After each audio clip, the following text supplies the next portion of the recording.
have any doubts regarding the yesterday's assignment and how to write it, how to crack the particular code, right, into a pieces and to write a program, right? Do you have any doubts regarding? You can ask. But I'll explain before that. I'll explain about what are the assignments yesterday given, right? Yes. Shall I start now? Yes. Yes. The first program is the Python program to generate next 15 leap years from starting from the year given. Means that, for example, if you give the year 2000, then it will display the next 15 leap years from the particular year which you gave already, right? That is the logic for this. And the next one is, what is the Python code to find number of vowels? Vowels in the sense, you know, everybody, vowels is A-E, I-O-U. For example, if you give a number, Hari, then what happened? What are the number of vowels present in a particular string? That is 1, 2 vowels. Okay, this is the output. The next one is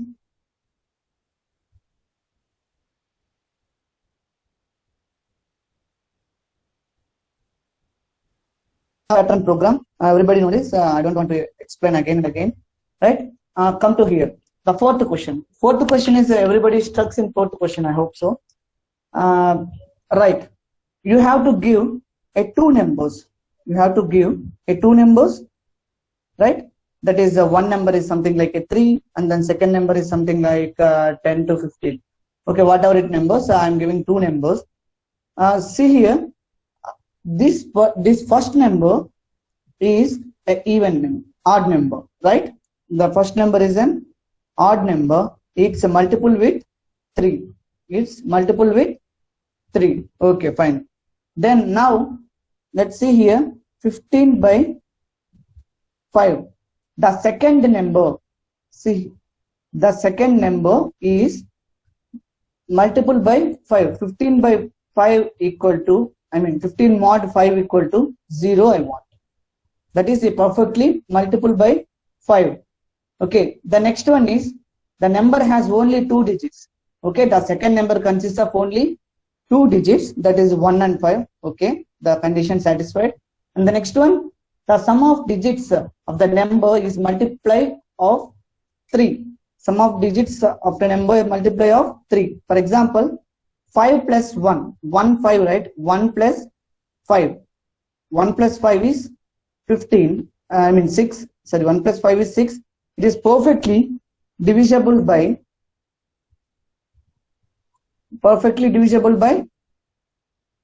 3. Means that 3 multiplied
forest and it have a chickens and rabbits, right?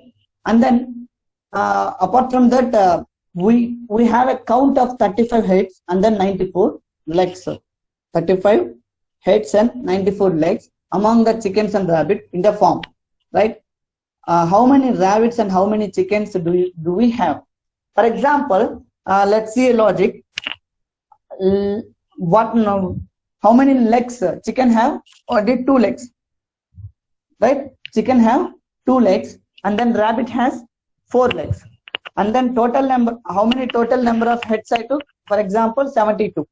72 heads and then 200 legs, right? Now let us assume that 2 legs has chicken. Chicken has only 2 legs. So 72 into 2 is 144 legs I have. The remaining legs is, that means 200 legs. The chicken has 72 heads. For example, everything is a 72 that has 200, sorry, 2 legs each of one. Then 72 into 2, that is 144. Okay. Now total number of legs is 200. I want to subtract 144. Why? Because already you got an answer of whole things has 144 legs. That means chicken has 144 legs, right? Then that is 56, the output. The next one, the remaining legs belongs to the rabbit because the rabbit has only 4 legs of each, right? Rabbit has 4 legs of each. So remaining is 56, right? Remaining is 56. That rabbits have 4 legs. Already you divided 2. I mean, you multiplied with 2. So you need to again multiply with rabbits 2. The rabbits into equal to 56. How many rabbits is there? Legs of rabbits? 4, right? And then you need to multiply the rabbits, that is equal to 56, right? Now you need to simplify this equation. Rabbits equal to 56 divided by 2, that is 28. Now you got rabbits data. How many rabbits you have? 28 rabbits you have. Now let's see total number of heads. You define 72, right? 28 is the rabbits. The remaining one is chickens. So 72 is the total, and then 28 is the rabbits, and then the remaining result is chicken. Now the input is, now coming to this question, and then see here the number of heads 150 heads and then 400 legs. You have to get an output like this 150. Clear? 100 is a chicken count and then 50 is a rabbits count. If you have not matched this data, then you have to display like no solution. Am I clear? Guys, any doubts regarding this? If you want to ask doubt, just ping a message in chat box, right? If I give a permission, then you can unmute and you can ask a question.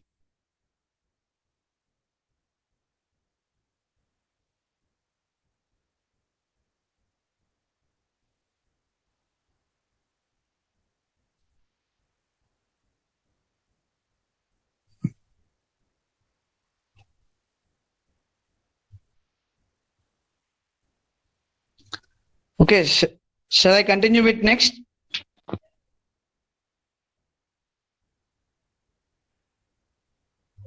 Right. Now, yes, I got them. Okay, fine. Now, morning you have got a questions, right? You have got a questions of like this. Yes. You have got a questions like this, and then you have never seen these type of questions. But make sure that the interview questions, otherwise the Python NPTQ questions should be like this only. So I have given like that programs, but no worry about your result and all. But try to solve it first. Okay, right. Now today objective is we have to discuss about the functions. Right. Now, why we are using a function? What is meant by a function actually? Everybody knows the function is a set of, block of code. Right? Function is nothing but a block of code code which is used for reuse, which is reused by the programmers or for a logic, right? Yes, everybody knows the block of code. It's a block of code, but it is mainly used for reuse purpose. For example, if I write 10 times, for example, I want to add two numbers. I want to add two numbers, that is 2 and 3. So I gave like add, 2 plus 3, otherwise a plus b, or sorry, a plus b or a plus c, whatever it may be. So in every time I need to write these programs, and then you have to store in particular variable, and then you need to display the data. For example, if I wrote a function, then what happened? Let's say here I wrote a function here. This is a function for addition. This is a function for addition. So just you are passing the parameters. And you are getting the result of this. Means that the code complexity will reduce and easy to understand the program by the programmers. Why? Because to write a code and to execute a particular code, the efficiency is very important. So we are using the functions here. Okay, let you understand clearly. You know about print function. What is print function having? Print function having one parameter, hello world, right? Having the parameter, that is string type of parameter. Just you are executing this. All right, this is a method or a function, right? You are executing this. In library, what happened for this function to print in command line, or otherwise to print in any website or something other else, they write a huge amount of code, right? Every time you no need to write the huge amount of code which you have defined already. Just you have you can call a particular function by using your parameters, and you can get a result. That is the main use of functions. Just it is used for reusability concept. The functions is developed to use the particular method again and again whenever you want in the programming, right? Just you can inbuilt that method or a file, then just you can call a particular method, and then you can just return, and then you can store the result of a particular method, then you can display it, right? Am I clear?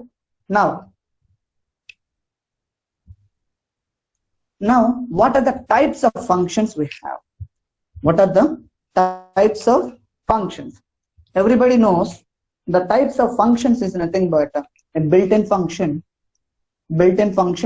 and then user-defined function.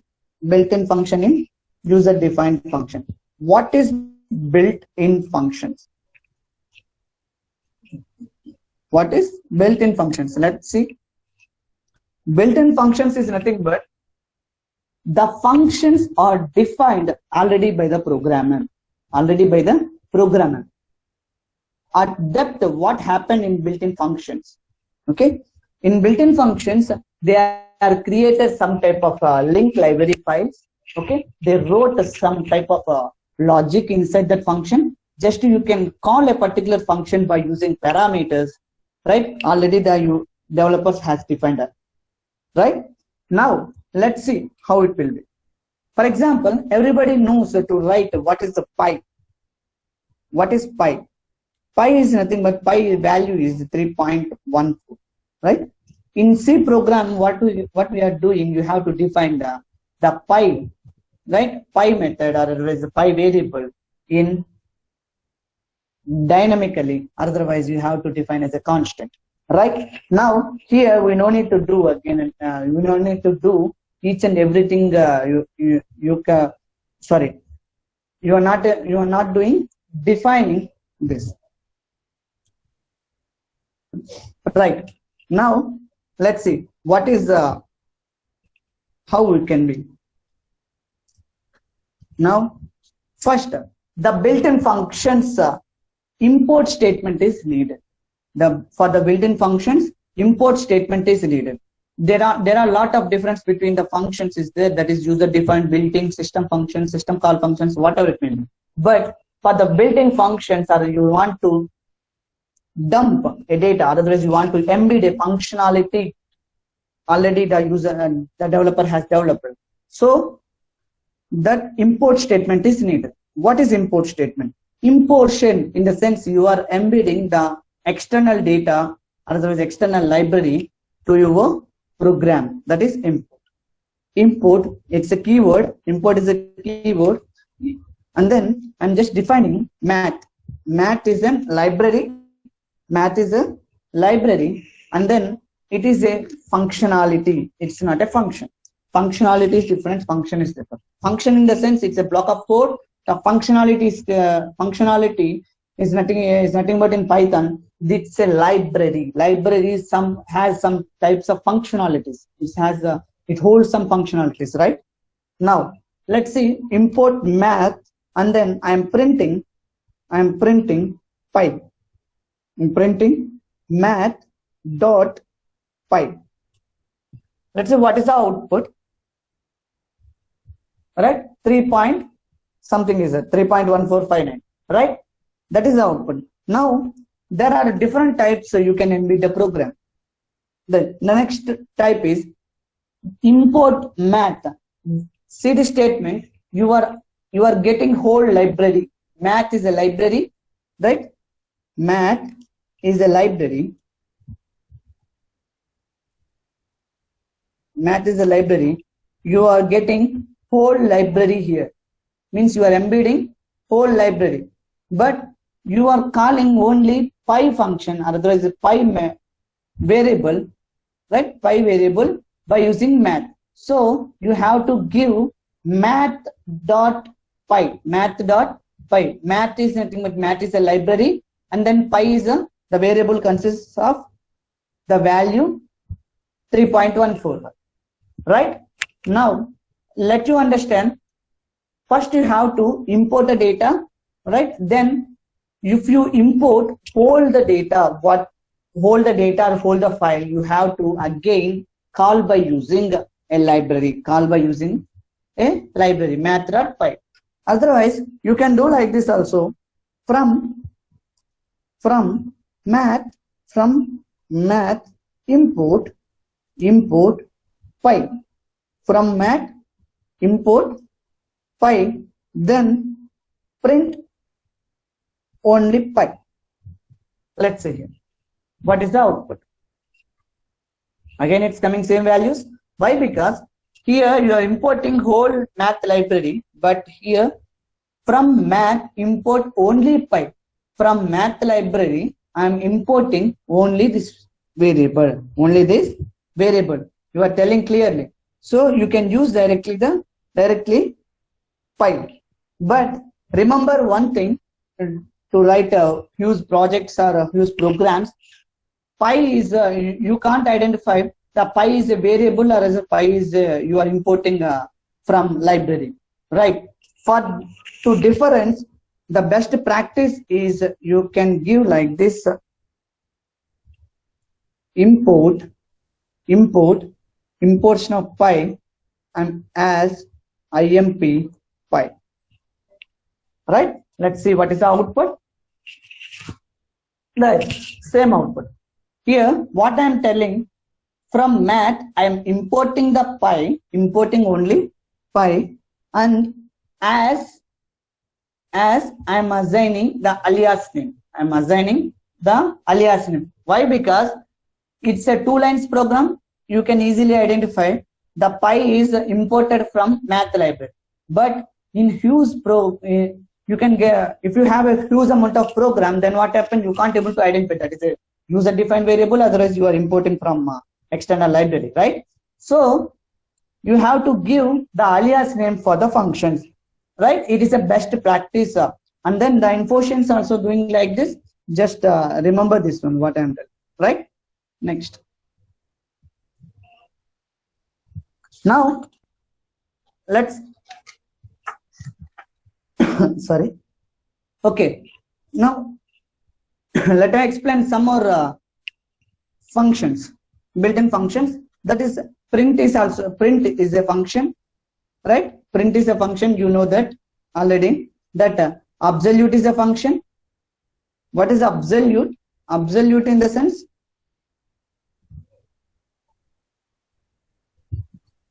it's giving, if you have a negative value, it will convert into positive values. Let's give absolute of -5, right? I'm giving print, print of absolute of -5. What is the, let's see, what is the output, right? That is 5. Clear? Now the absolute is also built-in function. The print is also built-in function here. Now there are so many built-in functions is there. Okay, right. Now the next one is user-defined function. What is user-defined functions?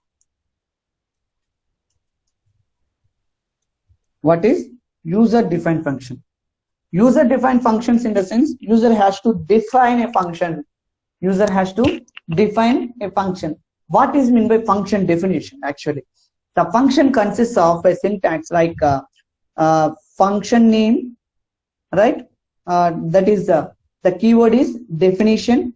Here the function we call it as a definition, right? Def is a keyword, and then a function name, right? Function name, and then it's an argument list. Argument list. We are giving arguments here. Just you have to give colon. Why? Because it's starting of a block. Then you can write a programs what you want. Right? Then you have to give the return value. Every function has a return value. It's a return value, or it's a values also. Whatever. You can define a value, or you can define and you can return values. Okay. Now, what are the types of user-defined functions? Right? There are different types of user-defined functions.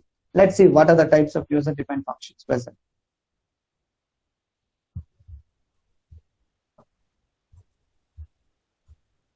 Right. The types based on arguments and return values. Right? The types based on arguments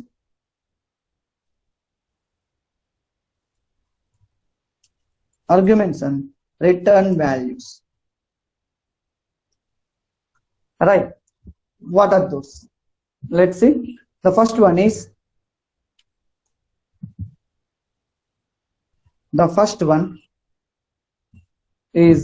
with arguments and without a return value. With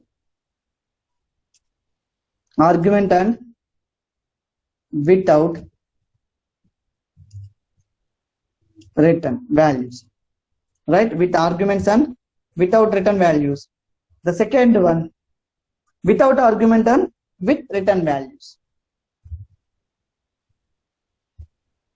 Without arguments and with return values. The third one,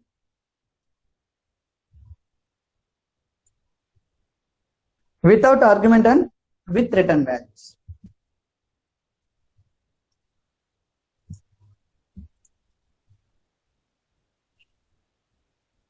Without arguments and without return values. And the next one is,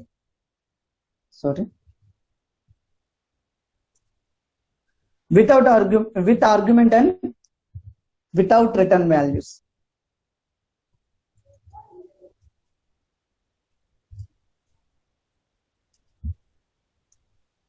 Right? These are basically types based on arguments and return values. And then we have some more types also based on arguments. Types of arguments. What is meant by argument?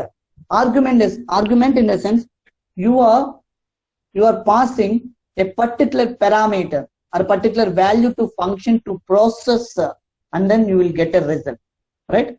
You are passing a value to a function that is called argument. You are passing a value to the function is called argument. Types based on arguments. Types based on only arguments. Let's see here. It's very important. Types based on arguments. Right? Now, what are the types? First one is positional arguments. The second one, default arguments. The third one, keyword arguments.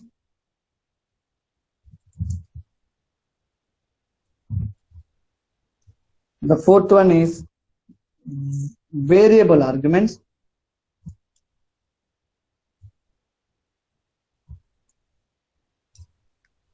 And the fifth one, variable keyword arguments. The variable keyword arguments is an optional one. Variable keyword arguments. It's an optional.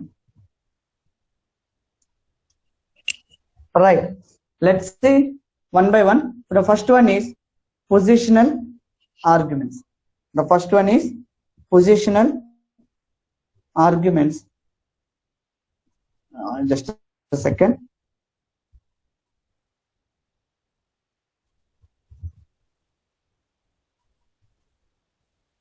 Right.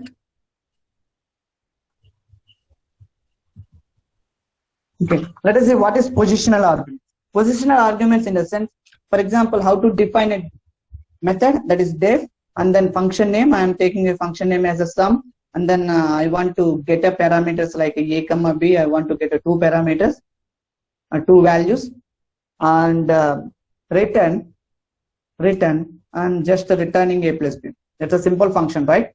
Now I'm calling a particular function with the parameters like 19, 18, whatever it may be, 19, 18. Here, these arguments is nothing but positional arguments. These arguments is nothing but positional arguments. Why we are telling it's positional arguments? Like, let's see.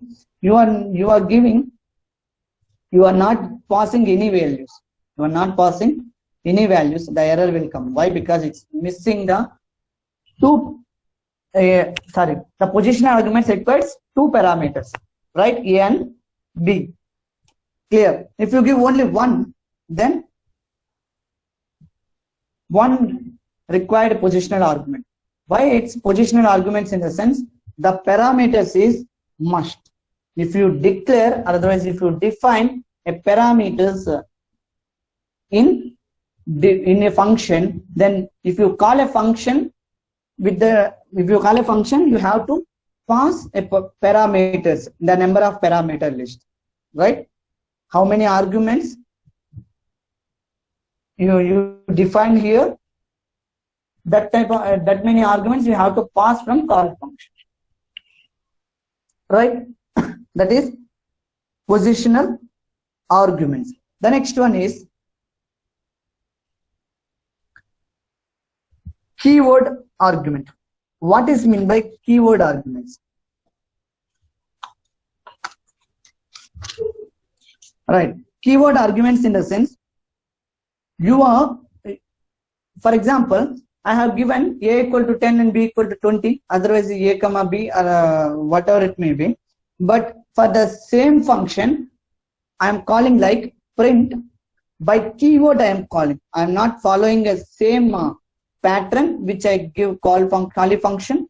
So b equal to 20, comma a equal to 10. A equal to 10 I am giving. That's a sum of, let's see what is an output.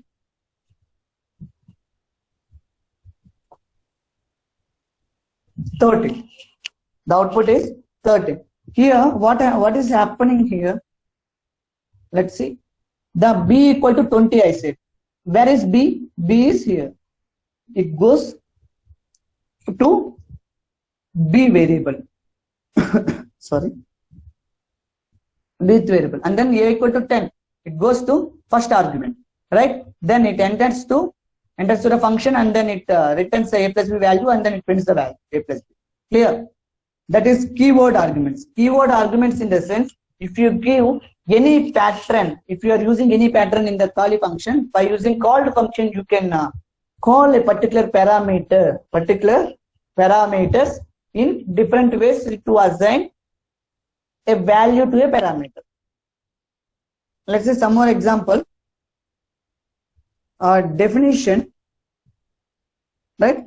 Definition. I'm writing like let's see what this only. First, I have to tell what is the error, what type of error it will come.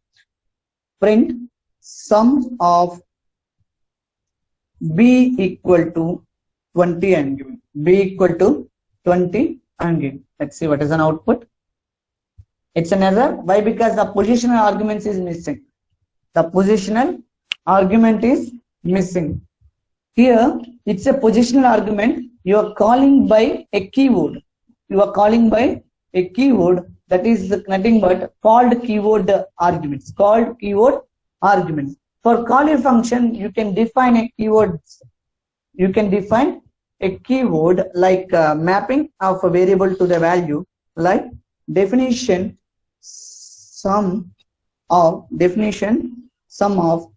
a equal to 10, comma b equal to 20, comma c equal to 30. I'm giving something, right? Now return a into b into c.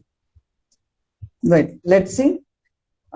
I'm just calling this one print of sum of b equal to 30, b equal to 30, c equal to 10, a equal to 5, a equal to 5. Let's see output. What is it now? Right, the output is 1500. Basically what happened, it already we defined some values. Here, right? Already we defined some values here. That is a, b and c. 3 arguments we process. Right now, b equal to 30. B equal to 30. Where b is there, it's a second argument. It replaces the 20 by 30. It replaces the 20 by 30. Now the b consists of 30. Clear? Like that, it will replace already existing the values. Keyword arguments is nothing but you have to give a value to a particular keyword. The order, if you can change the order of passing the parameters. You can change the order of passing the parameters as you require, right? The next one is default. Default arguments. What is meant by default argument?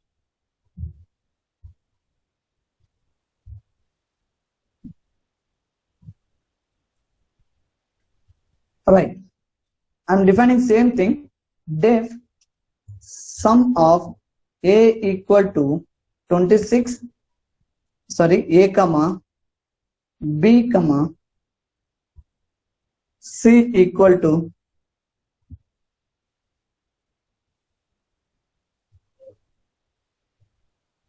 giving some name,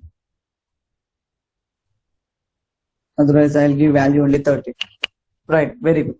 Now the sum of a b c equal to 30, right? Here I'm defined a two positional arguments.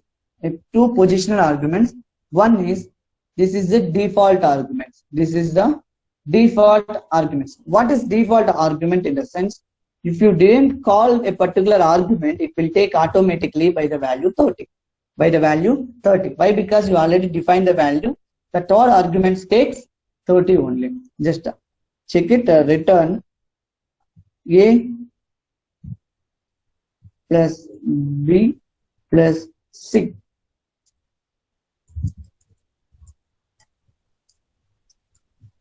Right? Next, just print it. Print sum of 10 comma 5. I'm giving 10 comma 5. Let's execute this.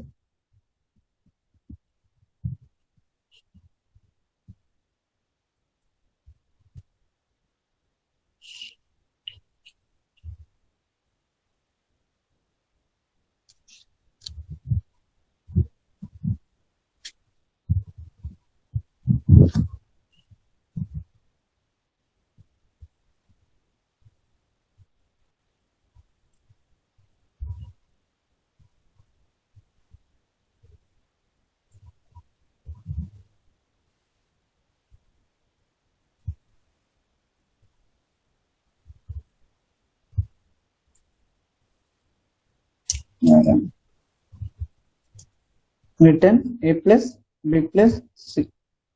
Yes, right. Yes, the output is 45. Why? Because here the first value I have given 10, the second value I have given 5, and the third value I didn't give the third value.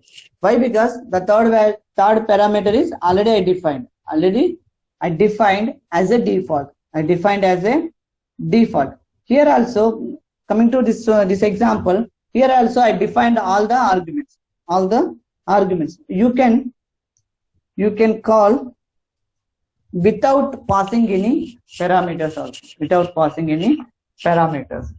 This is a default argument. This one is a default arguments. This is the keyword arguments. Why? Because based on the keyword, it gets the value. Based on the keyword, it gets the value. Clear? This is the default arguments. This is the keyword arguments. Based on the keyword, you are passing the value to a particular argument, right? The next one,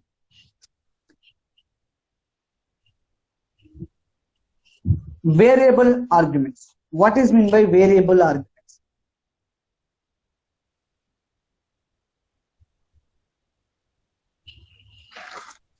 The variable arguments, in the sense you can pass a number of arguments. For example, if you do all know overloading concept. Overloading concept. Overloading concept. What happened? For example, I have only a comma b only in Kali function, but I'm called by a huge numbers. I call by huge numbers. Let's see, by example, you can understand in better way. Some like variable function. I'm giving variable function asterisk ops asterisk or right. Now I'm calling so many functions here. This have only one parameter. This have only one positional argument, and then I am calling so many things. Let's see, print of where function of 5, 6, 7, 8, 9, 0. I'm giving so many values. I'm giving so many values here. But here I am defined only two arguments. I'm defined only two arguments. That is, one is one is variable argument and the one is positional arguments. Here what happened means, let's see, the 5 will go to A. The 5 will go to A, and then the remaining values will go to aux as a tuple. Aux as a tuple.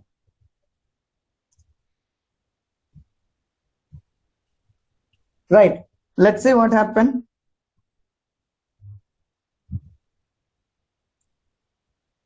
Just I'm printing.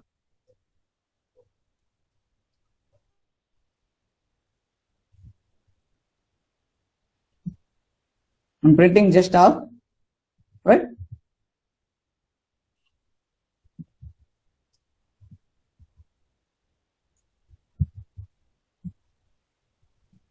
Sorry.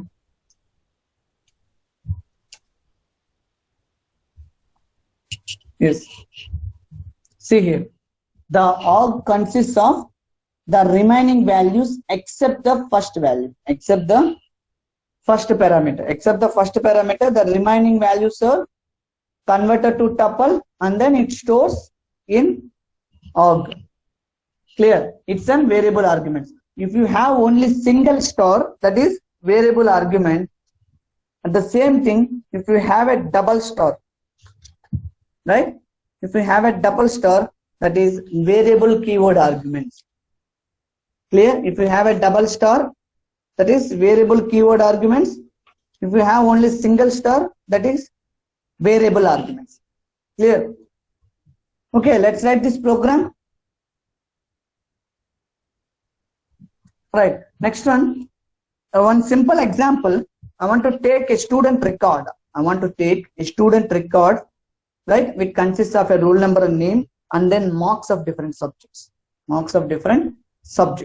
Then let's write a program. Just before that, if you write any program, starts with bottom, not in top. Why? Because in top there are different functions is there. You can't able to get what type of function you have to write and then what is that output. If you get a clarity what output will come, just start from bottom. It is a very good. It's very helpful to you to complete the program as much as faster. Right. Just I'm giving print student record. Student record is a method. Okay. I'm defining something like 101. I'm giving some name, Madhu. Okay, whatever it name.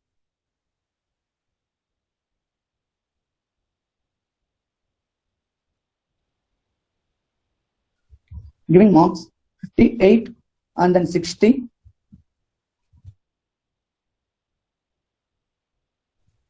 At 32, 6 subjects, right? Okay, fine. 6 subjects, I gave 6 marks. Now, let's write a program. How to write? A student defined. Definition, student record. And then here the parameters are roll number and Madhu is similar. But marks, these and all, it's a marks category. This is the roll number category. This is a name category. From 58 to 56, it is a marks category. So I want to define this as variable argument. Let's give R number, comma, name, R number, comma, name, comma, asterisk, marks. Giving asterisk, marks. Now, just I'm writing int total equal to 0. Why? Because I don't know how much total it will come. Just I defined as a 0. Now for marks marks is the variable arguments. I'm taking as mark in marks. The marks consists of now like this tuple, right? Like this tuple, right? Next, int total plus equal to marks. What the statement means by int total equal to int total plus marks. Int total plus marks. I'm just returning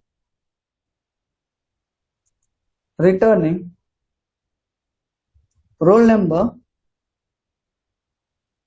comma, name, comma, int total, right? Int total, comma, int total by length of marks for average. I'm returning this one, right? Let's print what is an output. right? Sorry, here I have to give mock. Right, this is the user, student record, student roll number, student name, student total marks, and then average of the student. Right? You can give like if you want to display in proper way, you can display by using printer. Right? Print.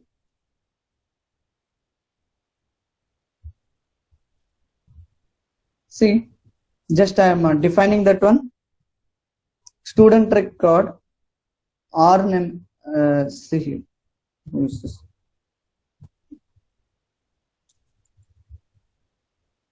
R number, comma name, comma total, comma average. Total, comma average equal to. I'm giving this one. I'm giving this one. Then what happened? The 101 will store to R number. The Madhu.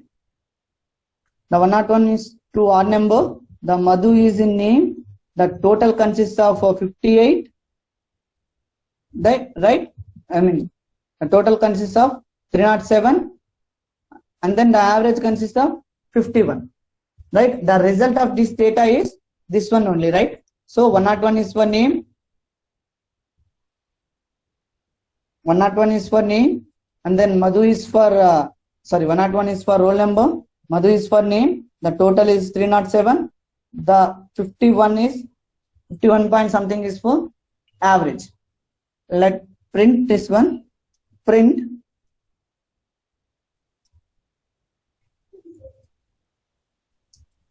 student name equal to,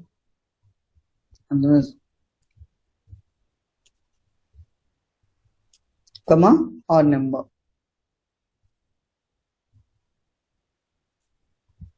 Next, the same time print name. Sorry, I'm giving here name, right? Roll number and the name.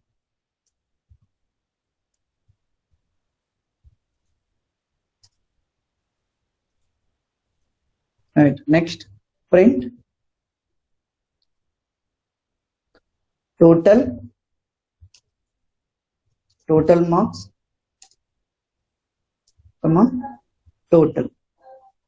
The next one, print average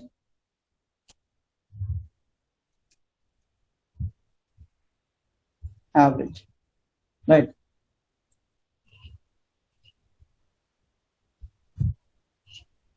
Right? You will get in proper way. Student roll number and student name, total marks, and average. What you are doing here, you are just calling this method student record, right? These parameters are passed to callee function, that is R number to 101, Madhu to name, right? And the same way, the last argument takes whole marks. Then it processes the data and it returns roll number, name, and total and average. Am I clear? Right. These are variable arguments. Right. Next,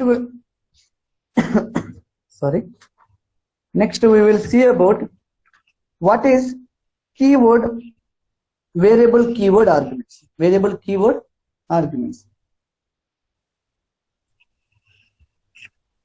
Here I am defining something. Define. Okay. Let us start with bottom only. Student record of roll number equal to 111, roll number equal to 111, name equal to something I am taking Tom, right? Marks equal to, I am taking marks as a list.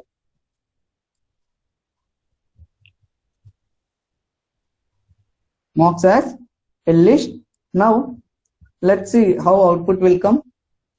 Definition I'm taking a student record as a method. Student record is a method. Now I'm initializing the keyword arguments. Key arguments. Keyword arguments. Let's print.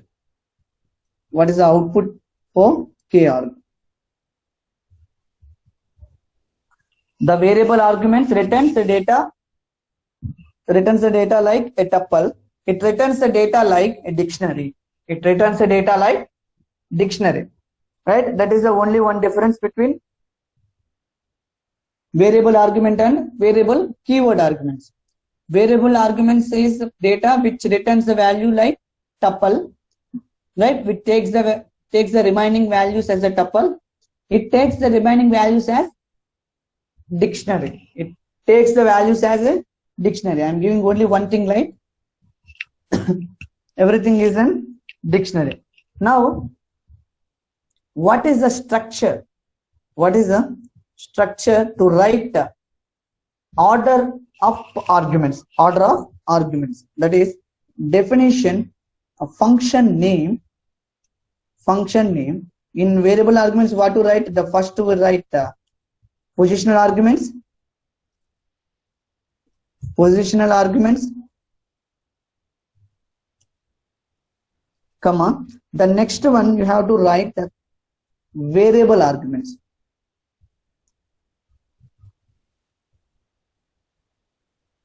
The second one we write variable arguments. The third one is keyword arguments. The third one is keyword arguments. This is the order you have to follow to define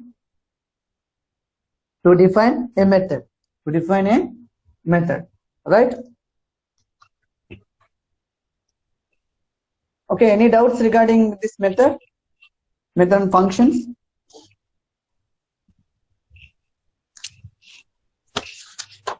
Anyone has a query? Or shall I proceed?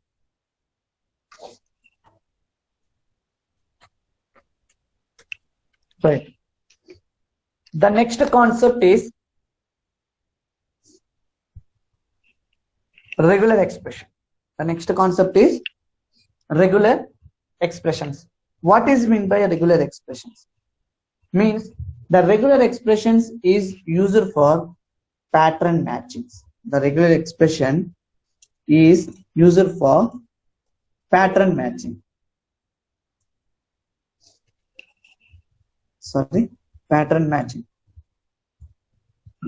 What is pattern matching? For example, here it is an expression.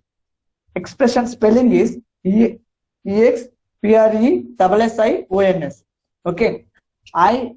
For expression, I have to write like this pattern only. Like this pattern of data. That means the arranging of data like this only, then it will become the word, the meaningful word, right? At the same time, if you have any that type of values or not, that type of arguments or not, or that type of data or not present in a string. Clear? That is by using regular expressions. Clear? Now, which library you are using to access a methods of regular expressions is nothing but that is RE method. RE is a library. RE is a library which is used to get the regular expressions methods. Right. Now, let's see what are the symbols you are using for regular expressions. Means that is first one is asterisk. Asterisk is used for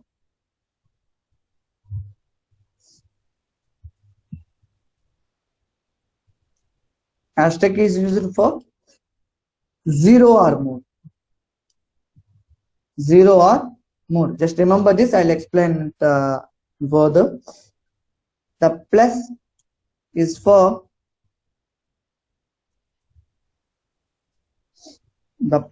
for one or more. One or more. The next one The question mark is for only question marks. Question mark is for 0 or 1. 0 or 1. The next one, the flower brackets. If you define any values like 3, in the sense, right? This one is for it exactly the characters. Exact characters. Exact number of characters. Exact number of characters. Right? The next one is cap symbol. If you write a cap symbol is for beginning of string or a file, beginning of a string or file. If you give a pipe symbol, between two characters, it is like or. It is for or. You can use capital A, otherwise you can find it small a also. And then a dollar symbol, a dollar is for ending of file. It is an ending of file or string. Clear? Now, what is square brackets is used for? To define a range. To define range, you can use a square brackets. Right? If you want to substitute a one string to another string, you can use like re.sub. Let's write a simple program, right? To define a regular expressions. Right. Import. I want to import a library called RE. Right. I imported. The next one, if re dot search is a method. I'm writing very simple. Search is a method which is used to search a particular pattern is present to a string or not. Present in a string or not. Let's write or. R is for an expression. You have to write the expression, the regular expression. This is the syntax. Or and quotations. You have to write the expressions in middle of the quotations only. Right. I'm writing the first character is A. The first character is A / D. The second character is D, and then question mark and I. Question mark and I. I'm giving a string like airline.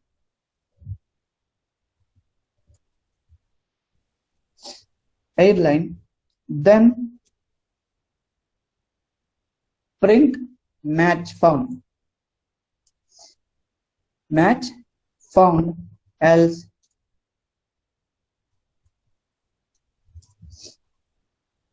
print match not found. Match not found. See here, the regular expression is, I'm importing the regular expression library, that is RE. RE.search is a method. This is a syntax to write a regular expression, right? Syntax to write a regular expression, and then this pattern, it searches in particular string. It searches in a airline string, right? The condition is false, it prints match found, otherwise match not found. Clear? Now, what is this regular expression? What is this regular expression? See here, A is the first word. A is the first word. The second word, the second one or more. The question mark is for one or more. I have given one I. Here the string consists of one I next to a. Next to a. If you give same thing, I'm giving 2. I'm giving 2. Then let's see what happens. Match not found. Why? Because after a, definitely you get one or definitely one data is there. One data is there, right? Now let's see what is a substitute. What is substitute? How substitutes is working? Import re. I'm importing, and then if I give something like a flight details,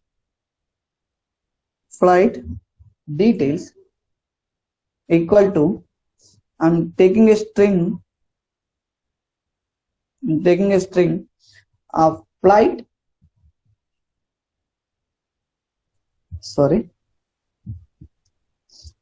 flight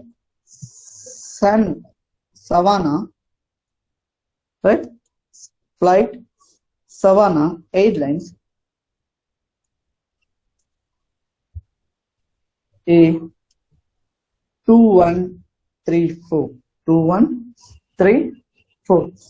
Okay, I'm taking this type of strings, but I want to substitute the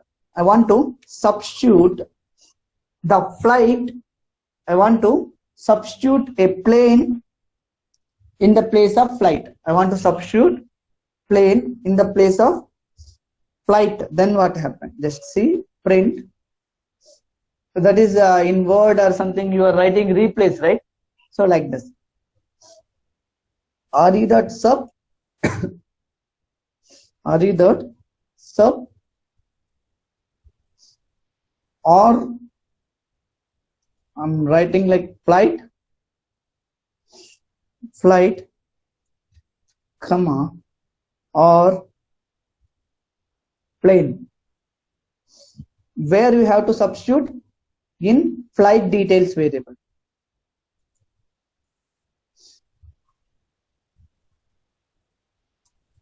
Flight details variable. Let's see what is an output. The plane Savannah Airlines, right? Flight is replaced with plane. The first one is already existing thing. Which one you have to replace? You have to mention that it replace here, right? Where we have to replace, you have to mention in third argument.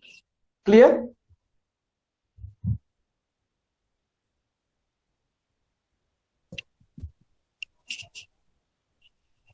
Did you understand a little bit about regular expression, right? Yes. The pattern matching is very important for online registrations, right? Why? Because the particular phone number is in only 10 numbers or not, otherwise it is only digits, or it has any strings, something like that, something other thing. Sorry, right? Like that things are you can find out by using regular expressions, but without regular expressions also you can do it. But Infosys, in Infosys questions, they asked like without regular expressions you can able to find, you can able to tell that is a valid name, that is a valid phone number, or that is a valid email ID by using these conditions. The conditions they give already. And then one more thing, now we are writing a programs by using question, and we are writing programs, right? But the Infosys, what happened, Infosys exam pattern is they are already defined some methods. They already defined some methods, and then they are defined the parameters also. You have to write the code for this one only. You have to write the code for this one. You can't use a different method names or different things. Why? Because their test cases is matched to identify these methods. Their test cases is fit to match to these methods. Clear? So you have to write a code to their accord. Clear? Now let's see this program. How to do a slicing of program, slicing of your question, right? As a program. Let's see one example. So here they give write a Python program to validate the details provided by the user as a part of registering to a web application without regular expressions. So you have to write a program like some users want to register to a web applications. You have to validate the details provided by the user is correct or not, or otherwise they are providing in the correct format or not, right? So what are the things they will they can give? They can give a name, or they can give a phone number, they can give an email ID. Right. The first one is validate name. They already mentioned write a function like validate name. Write a function validate name to validate user. To validate user. So what they give the conditions.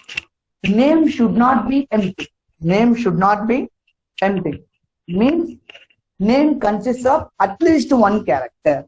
Name consists of at least one character, and then name should not exceed 15 characters. Name should not exceed 15 characters, in the sense name should less than or equal to 15. Name should less than or equal to 15, and then name should contains only alphabets. Name should contains only alphabets. Right. Names only contains the alphabets. They can't able to give the alphanumeric values or digits. Right. Here, see here, write a function validate all, which should invoke the appropriate functions to validate the arguments passed to it. Let's say program. Here, validate all is a method. Validate all is a method which is used to invoke all these method outputs. Invoke all these method outputs. Right. Here you are you have to tell the particular thing is valid or not. The particular name is valid or not. Right. Now let's write a program by using this conditions they give. Name should not be empty. Name should not be empty. Okay. Here name already they passed the name. So here this parameter consists of name. Right. Now let's write a program. The condition, if name is not equal to empty. Name is not equal to empty, and name is not equal to empty, and what they give, the next one, name should not exceed 15 characters. Name should not exceed 15 characters. Means it can less than or equal to 15. Means the length of name, it's less than or equal to 15. Right? And what is another condition? Name should contains only alphabets. Only alphabets. Here they already gave. You may use a string.alpha or string.digits method to check whether the string contains alphabets or digits alone. Clear? If I want to check the particular string contains only alphabets, right? Then name dot is alpha. Name dot is alpha. This method is used to find out the particular string name. The particular string name is consists of only alphabets or not. Right? Then what I am doing? Return. I am just returning the true value. I am just returning the true value. Here I am giving true. True is not a parameter. It's a boolean. Here in Python we are not using a 0 or 1 to define the boolean operators. It's here we are using only true or false. That to the first character will be the capital letters. The next one. Else we return false. Return false. Okay. The name is completed. Here I'm not writing anything, so I'm giving pass. The pass is nothing but executes nothing. Pass is for executes nothing. Okay. Let's write. I'm writing here code.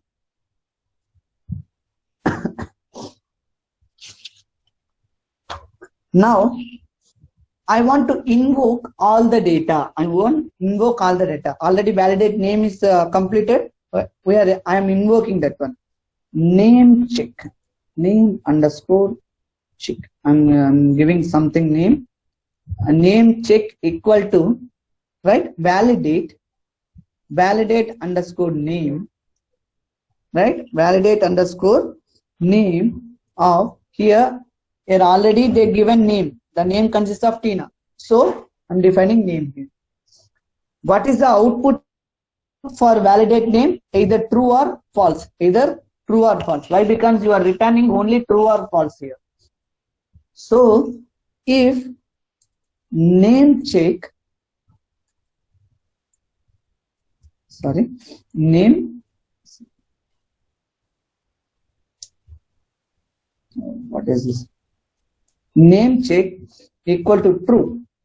Name check equal to true. Then I'm just printing valid name. Otherwise, invalid name.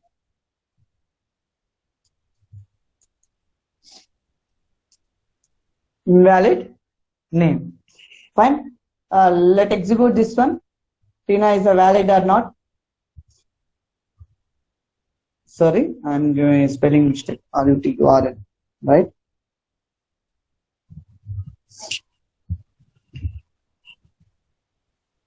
Indentation machine.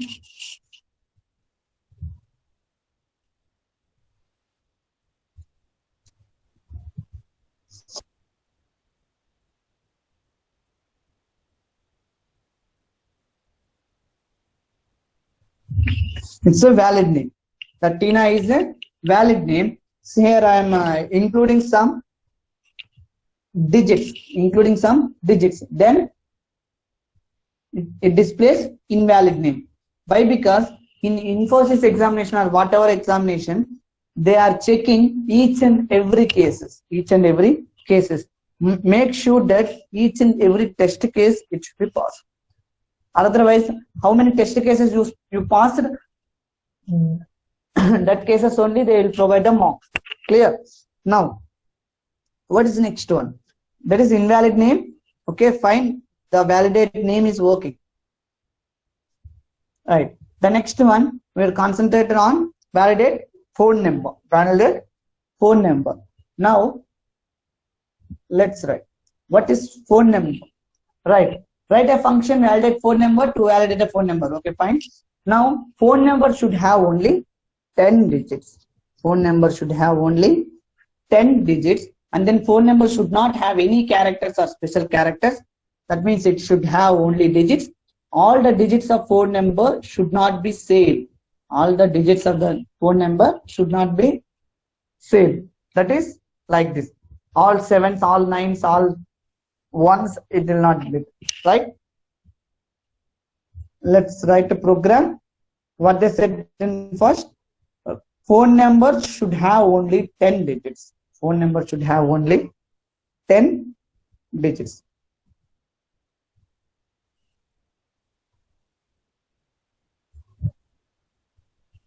Right.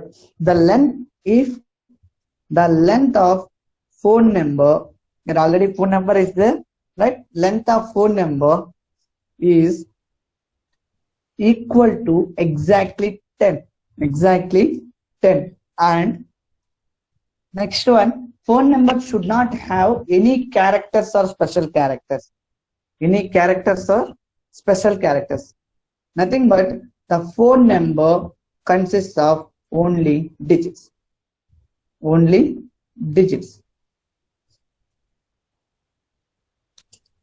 And the next one, all the digits of the phone number should not be same. All the digits of the phone number should not be same. For this one, for this, I want to split this phone number as a list for easy to use, right?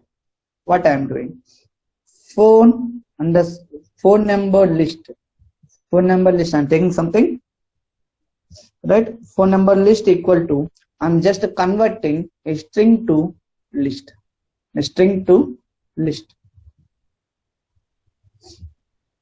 right? See here, it's a string, right? I'm converting string to list. So I'm using this one, the list, what they are what they are telling, all the digits should not be same.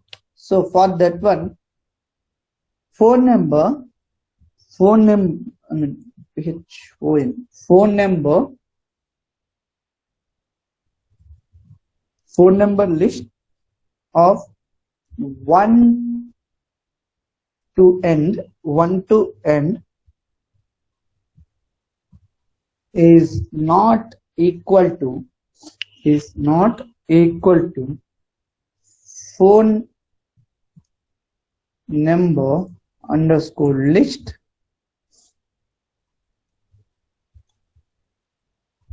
and to -1. What -1 refers? -1 is referred to reverse a string, right? -1 is refers to reverse the string. For that purpose, I'm writing like this. For forward or reverse, it should be same. It should not be same, right? Then from first to last and last to first, it should not be same. I'm checking both, right? Like this. Let's see. Just I'm return true, else return true, else return false, right? I wrote that. Phone number validation, just I'm invoking again, phone check equal to validate phone number of phone number. Validate phone number of phone number. Here they are giving phone number, right? Phone number of phone number. Now, if phone check equal to true, then print valid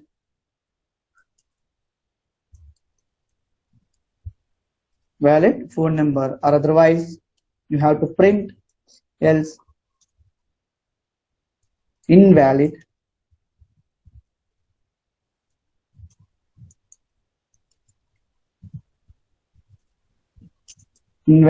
phone number. Let's check what is happening. Okay, valid phone number it gives, and then I'm giving all nines. 1 2 3 4 5 6 7 8 9 10.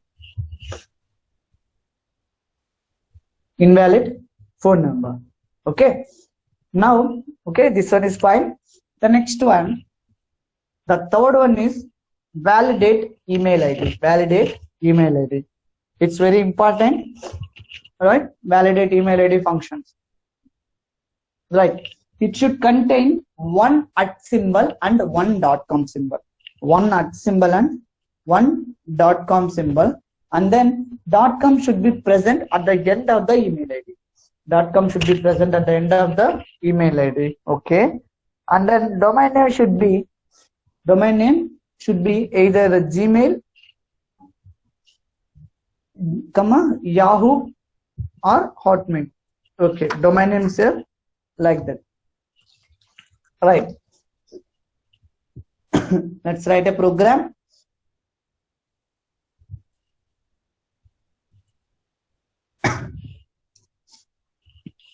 Now just I'm getting what we'll get by email ID. Email ID consists of okay something like 12xyz@gmail.com, right?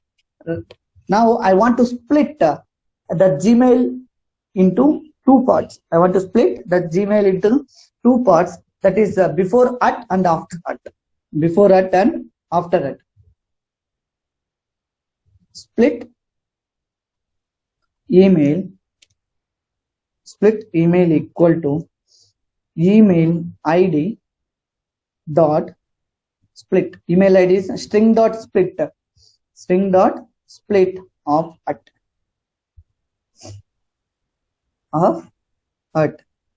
Now it displays like, sorry, what it will display. Let's print split email. Let's check what output will come. Sorry, I didn't call from here, right?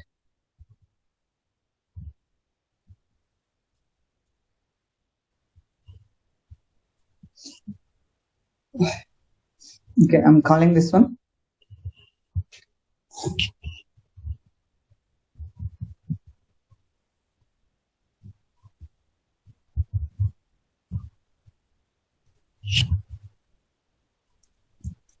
Email ID. Yes.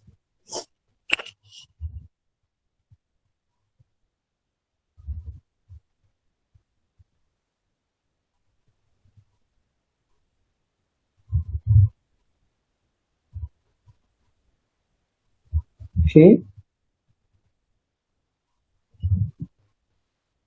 Sorry, I did a spelling mistake. Right. Yes. It splits into two values, that is before at and after at. Okay. Now the split consists of before at and after at. Now I'm splitting again. Split email 2 equal to split underscore email of, that is first argument. First arguments consists of yahoo.com, right? First arguments by split of dot. By dot I am splitting 2. By dot I am splitting again 2. That is Yahoo and separate, com is separate. Right. Now dot equal to, just I am checking dot is present in a email ID or not. Just I am checking dot present in email ID or not. What is the output of dot? It's a true or false. Output of dot is either true or false. Dot is present in email ID, then it returns true. Otherwise, the dot becomes false. Now at the same time, I'm doing for at in email ID. At in email ID. Okay. Now they said they have only some of the domains. So I'm defining domains equal to, I'm taking list like Gmail, or they have given Yahoo and Hotmail. Right. That is these are the domains they have given. Right. Now let's write a condition. How it will be. If count of com should be only 1.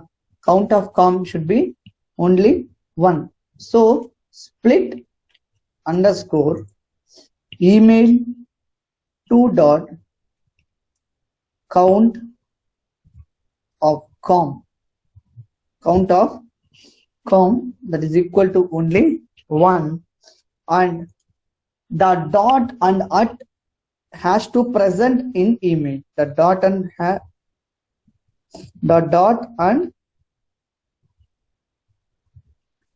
sorry, dot and at has to present in email ID. So dot equal to true, dot equal to true, and at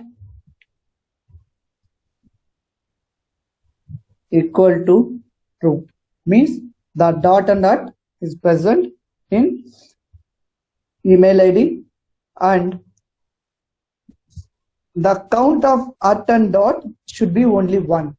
The count and dot should be only 1 means the email ID dot count of at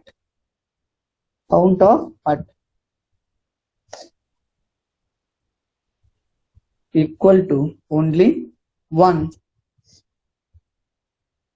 and email ID dot count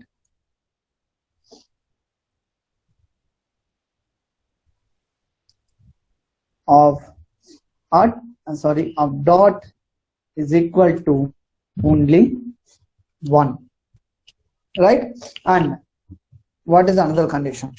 Email ID, right?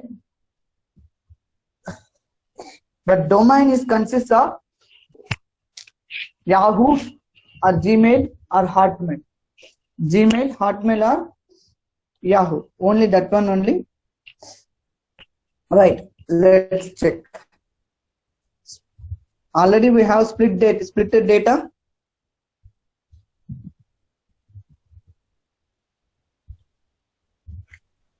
Already we have already split.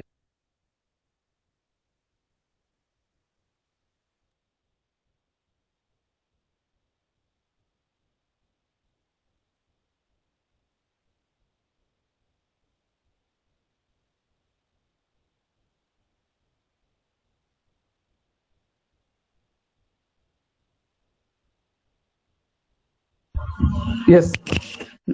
Is it now audible? Yes, thank you. We have already the split data. The email 2 consists of the dot before or not. Means the Yahoo or email, it should be decided here only, right? So split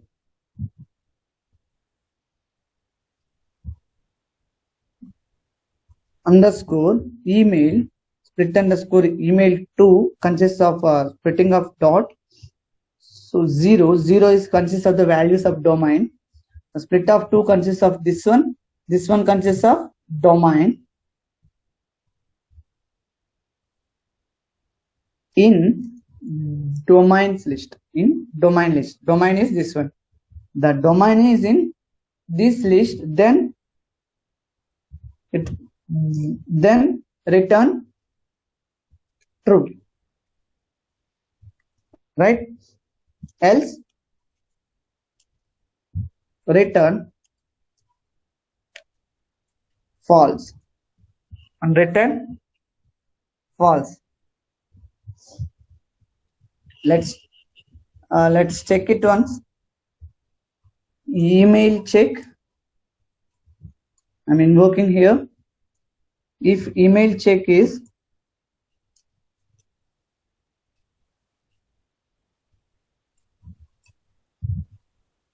true, then it returns. Sorry, I don't want to return anything. I want to print a valid email ID.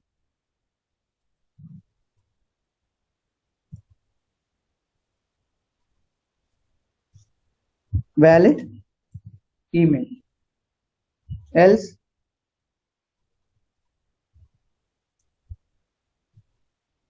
print invalid email.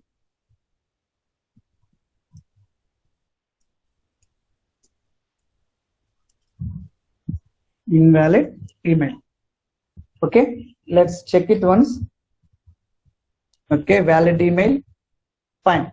Now they have given like if all data is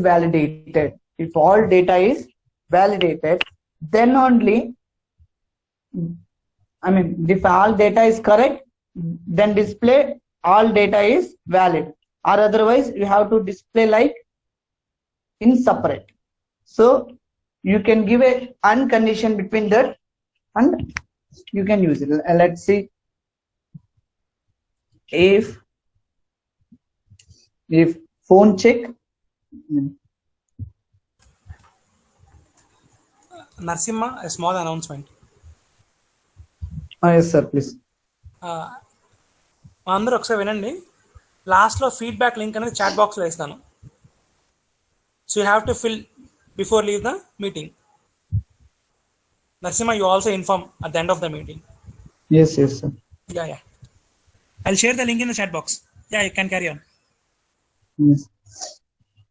Okay, here the name check consists of the value true, name check, and email check, and phone check.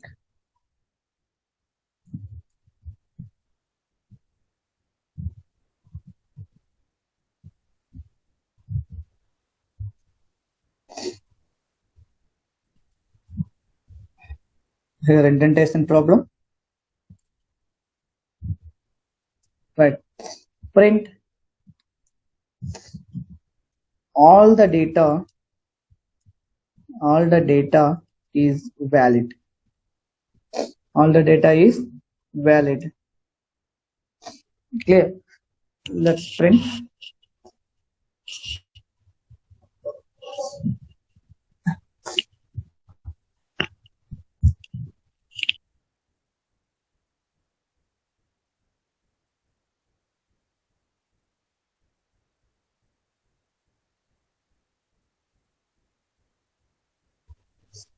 True, and email check equal to true,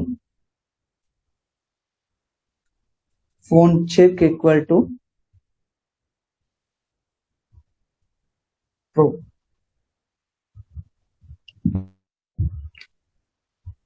See what is happening here. Let you identify it.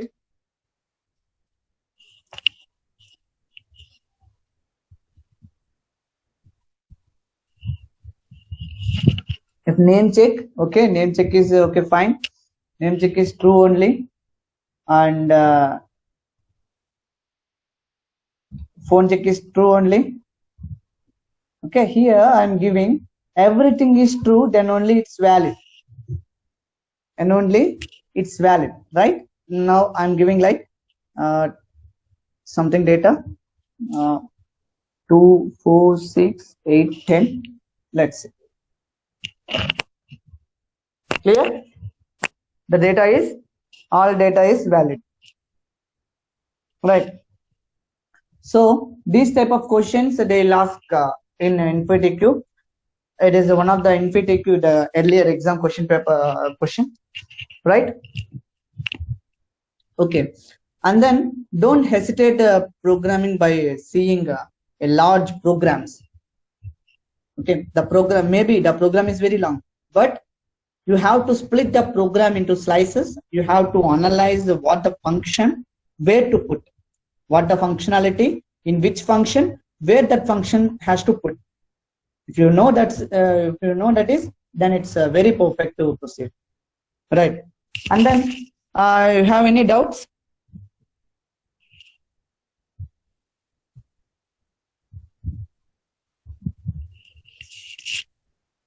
Do you have any doubts, guys?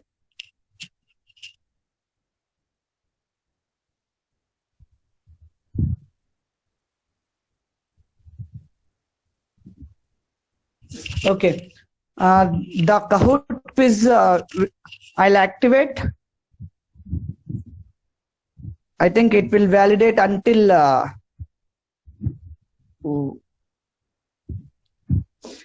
6 p.m. Okay, the 6 p.m. the quiz will end, right? I'll activate in 5:45. Okay, 5:45 I'll activate Kahoot quiz. Please go through your canvas, right, and then write a Kahoot quiz. And then one more thing, a lot of people are not able to submit in on time. Okay, please do as well. Please do as much as faster. Okay. Okay. Before leaving, you have to fill out the feedback form for the today session.